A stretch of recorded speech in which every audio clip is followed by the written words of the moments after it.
Welcome to the Agronomy and Farm Management Podcast. I'm Amanda. And I'm Elizabeth. Thanks for joining us today. Hey everyone, welcome back to the Agronomy and Farm Management Podcast. Elizabeth and I are here to talk more agronomy with you. So first off, let's dive into what we've had going on. Elizabeth, what have you been up to? Well, getting caught up on some of our late field work and planning some field days that we're going to talk about later on in the episode. But maybe most exciting, right now, I'm at the American Society for Agricultural and Biological Engineering Conference out in Anaheim, California. So enjoying the weather, getting to catch up with my colleagues from around the world and learn about their research that they're working on. Always a great time to network. And Amanda, you've been doing some traveling recently as well, right? Yeah, I got to go to the National Ag Agents Conference out in Dallas, Texas. That's always a lot of fun. As an ag educator, I try to go each year. Sometimes it works out, sometimes it doesn't. But both of us at these conferences, Elizabeth, as you're aware, we're presenting on the soil moisture and temperature research that we did. I'm really excited to share that with everybody today. I think that was a neat project that's got some Ohio specific data that'll hopefully help people like our peers learn what we're doing and how they can apply those results in their state. Yeah, I had someone come up to me that was like, "Oh, I'm so glad you're doing this research. I'm going to share this with some of my farmers."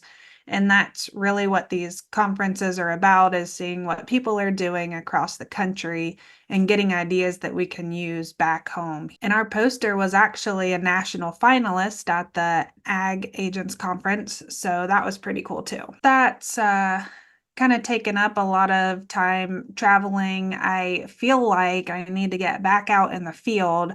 I've been hearing some things going on, but have yet to have found time with catching up from being gone to be able to do that. Yeah, I know. As soon as I get back to town later this week, the first thing I'm going to do is go out and check some cornfields and see if we've got any disease. Since luckily the weather tides have turned a little bit. We've been getting some moisture. I know some people have applied fungicides, but some people were holding out with the way the markets look. So interested to see what the disease pressure looks like in some of these fields. I have a project with an organic farmer using Bavaria bassiana. Of course, that we won't be able to find out till harvest if that helped with dawn there. But yeah, I need to check that field too for at least leaf diseases. And I'm hoping we get some rain this week. We are somewhat dry in the northern part of the county, but I was talking to a farmer this morning in the southern part, and he's only had a couple inches of rain over the last couple months and just really severely dry down there. I've heard it's really dry down into Pickaway County too, so I'm hoping we can get some rain to at least help the beans and keep those of us who are just barely hanging on from seeing more drought stress, I guess. Yeah, it's been really interesting seeing the drought monitor maps that they put out every week and how some areas have no effects at all. And then, like you mentioned, Pickaway County, some areas have quite severe impacts due to that dry weather. So let's get into what we're going to talk about today, and that is another project we're working on. We were funded by the Department of Energy along with several of our colleagues across the state to look at growing crops between the rows of solar panels, also known as agrivoltaics. Yeah, this is an area where it's not something we've ever done before. So we're really pioneering into a space where a lot of people haven't really tested this out. We've seen folks doing things like pollinator plots where you can plant a crop and leave it and just worry about mowing. But we're really talking about taking advantage of that space still for agriculture and still taking a crop off of those acres. So definitely some challenges trying to do something that no one else has really done before. Yeah, and we had no idea what to expect going into this.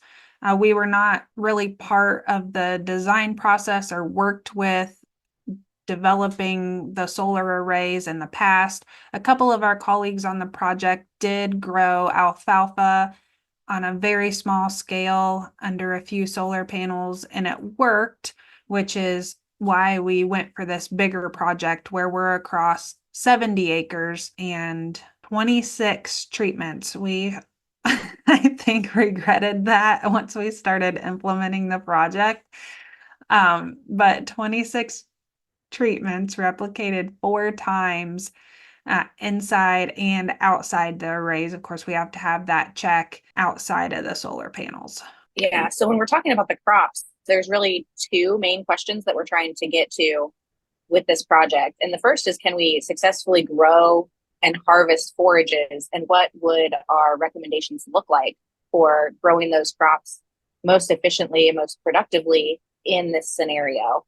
So for that, we're looking at a cool season grass mix, alfalfa, and teff grass at 3 different seeding rates to see if the recommendation should be a higher seeding rate under panels or a lower seeding rate, or if we can just stick with the main recommendation.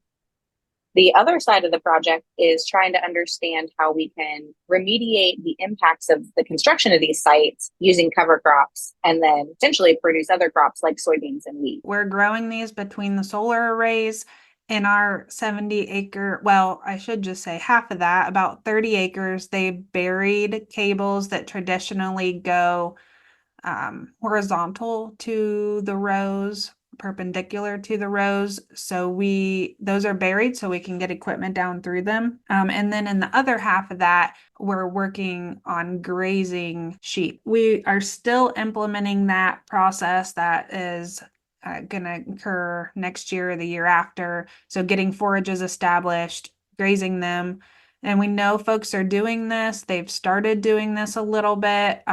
So we're just going to put some numbers and some data with that practice. In preparation of looking at soil health, which is a big component that Elizabeth mentioned, we did take compaction samples prior to construction. And then after construction, that's what we were doing all spring, it seemed like. We pulled over 200 compaction samples to see what those impacts were. Yeah, and those results were pretty interesting. I was really expecting there to be a lot of compaction out there when we were pulling those samples. And when we looked at the site as a whole, on average, we did see an increase in compaction, but I don't think nearly to the level we originally expected.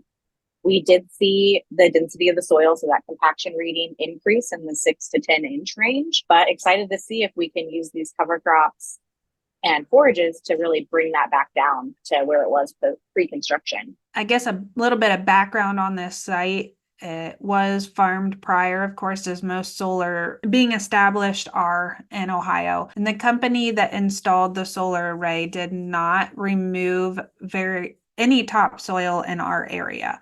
So that's a difference that we saw between this particular site, which is in Madison County, compared with some in Madison County and across the state where they've graded most of it. They did very minimal grading, and in our area, they didn't remove any of the topsoil. So it was very wet and muddy at times why they were installing the solar panels, which is why we thought perhaps we'd see more compaction. But at this point, as Elizabeth said, we saw some increase there, not as tremendous as we thought. We also pulled a bunch of soil samples too. That was fun, wasn't it, Elizabeth?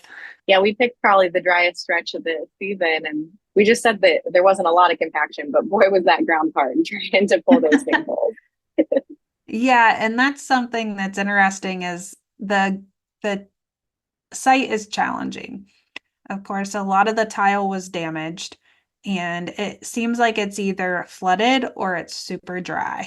Yeah, you're right. We haven't seen much of an in-between in that field so far, which has made it difficult when we talk about in a little bit planting the forages.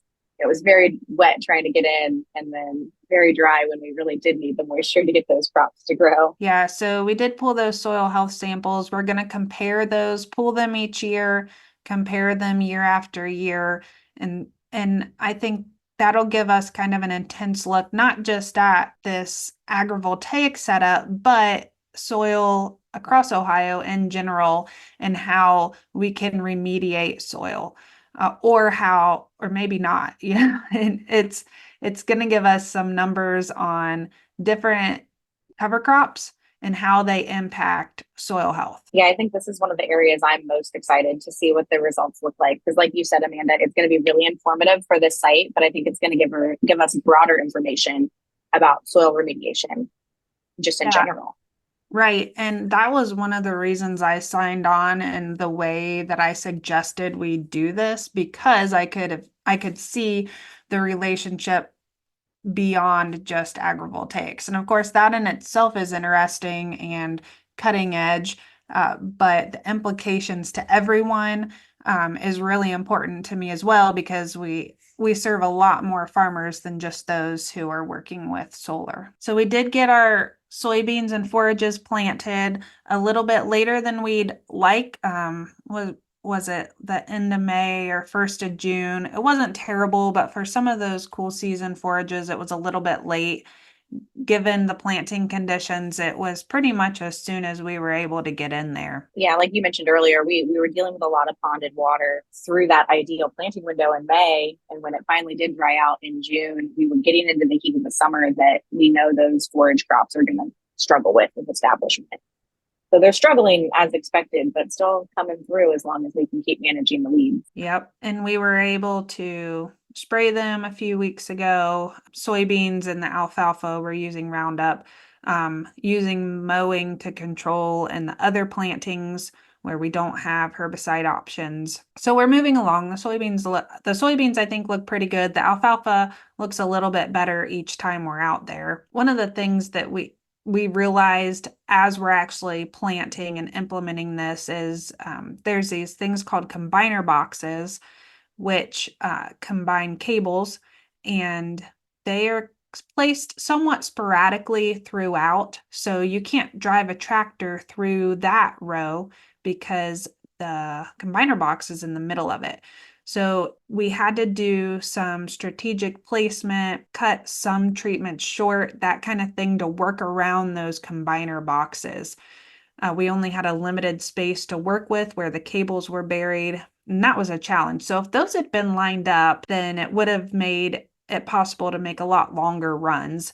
And I think that's one of the design things that we realized very quickly that we'd recommend into the future if those are able to be aligned better throughout the entire site. Yeah, absolutely. I'm going to talk about some more of the challenges here in a little bit. But first, while we're still talking about crop, wanted to mention some of the things that we're looking at with the forages. We mentioned that trying to maximize productivity under these conditions is one of our goals. One of the things I think is the first step for understanding that is understanding how is the environment between the panels different than a normal space where we would grow, a hay crop or a pasture crop. And so we've got some sensors out there that are going to look at soil moisture and temperature, and then see if there's a difference in rainfall, as well as solar radiation within those panel arrays. So pretty excited to see if it's different. I don't know if we get more of a suntan when we're out there or not, but definitely it's I think, going to affect, the wind patterns and the temperature, but we'll be able to confirm that with our data. Yeah, and of course, we're also going to look at yield. Hopefully with the soybeans, the main goal of this project is to look at soil health. So this first year, I'm not sure if we'll be able to let them mature. I'm really hoping so, but we have to get those cover crops established. And then quality and yield of the forages as well. And there's a lot of things out here that you don't really think about until you're there. Like when we were soil sampling, we could tell there was a band of moisture where the dew from the panels drips off every morning as they start to move. These panels do move with the sunlight. So it's like, well, I wonder if those are going to be higher yielding because they get a little bit extra moisture, or maybe the ones underneath the panels, are they going to be higher yielding or lower yielding because of the shade? And speaking of shade, they're not nearly as close together as I thought they would be. I thought there would be, I don't know, maybe 80% coverage of shade in the middle of the day, but really there's only a couple feet on each side when the panels are completely horizontal that's shaded. Of course, at the beginning and end of the day, when the sun is lower, more of that area is shaded. Yeah, I think that's one of the things, and I get that question a lot when I'm just talking casually with people about the project, is we all have this conception that when the panels are there, no sunlight is making it to the ground. And that's not the case at all. A lot of the space is getting direct sun for at least a portion of the day, I'd say most of the site gets even more sun than, say, my garden does with the way it's shaded between buildings. Right. So that was something that really surprised me. Probably the number one question we get is how are you going to harvest these things? And Elizabeth, that's where you and the precision ag team come in. Yeah. So the last component of the project is trying to understand how technology can help us address these challenges with trying to farm between the panels. We know that probably the biggest challenge we're facing is just maneuvering safely between these panels. Typically, a solar site is, again, laid out to maximize sunlight interception, and they're not thinking that anyone's going to try to operate farm equipment between them. Our site specifically, they did make some changes to make it possible for us to drive equipment, like we mentioned, burying the cables when normally they're hung between the panels so that you wouldn't be able to drive through with really anything other than, say, a mower to take care of the grass that's grown there. So that's what's really made it possible at this site for us to test this out, since we're able to drive from end to end without any major obstruction, save when those combiner boxes are in the middle. So our project is looking at what types and sizes of equipment are going to work best, because obviously we can't take our combine and drive it down there with even a 20-foot draper on there to get our beans off. We're looking at some smaller equipment, 10, 15 feet. I think total from end to end, we have about 16 feet to work. And so one of our challenges is we can't turn when we're in one of the passes, trying to understand too, when they laid it out, what places we can turn on, because sometimes they're a little closer together in what looks like a turn row on that aerial map. So we're playing around with the equipment, seeing how tight we can turn stuff, trying to figure out if things on a 3-point or pull behind are going to work better to be able to get in there and just get the work done. And then take the information that we gain in the areas that are really the biggest challenges for us and use that to inform recommendations for site construction moving forward. I know some of these sites they're discussing in the future are really dedicated to trying to make agrivoltaics work. So this information, I think, is going to be really important to understand, where they can most cost effectively make design decisions for the solar array, but then what concessions just have to be made to make the safe operation of equipment possible. The other thing we're looking at is whether or not we can use autonomous equipment to make this easier. Some tasks like hay mowing, we could potentially get the farmer off of the tractor and let the equipment take care of that autonomously for it, making it more safe for everyone involved. So this has been an adventure trying to figure out the site so far. We've got some small scale equipment that we're working with. Despite the challenges, we were able to successfully get the site planted. Few headache, but we used a small drill and a planter to plant the forage crops and the soybeans. And we have some ideas of how we can make this go smoother the next time we're out there planting cover crops. Herbicide coverage has actually worked really well using an ATV. So we're happy with the amount of coverage we can get, even getting under the panels. We were worried about getting all the way in there, but that seems to be going really well. And like Amanda mentioned, that last big challenge that's coming up over the next couple months is how we're going to harvest these soybeans. So hopefully on a future podcast, we can tell you in our what we've been up to updates that things went really smoothly and we didn't break anything. Yeah, that's the goal. Really interesting project. Exciting to be doing this work in Ohio and for me in Madison County. So stay tuned. As we said, we're just getting started with this. Agrivoltaics is becoming a really hot button issue on an already hot button issue of solar installation. So companies are promoting agrivoltaics. So we just wanted to share with you where we're at in the project, what this project entails, and hopefully can provide some information and make some informed decisions moving forward on future projects. Is this feasible?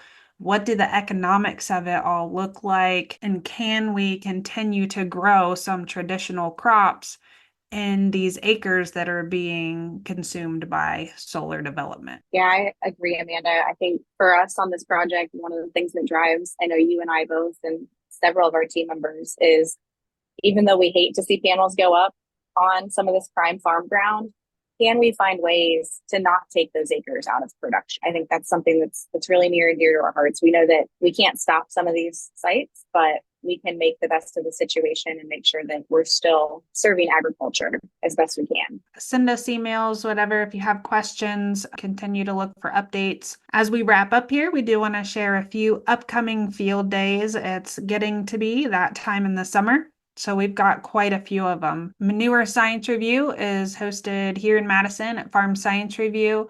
Molly Cairn Ag Center on August 6th.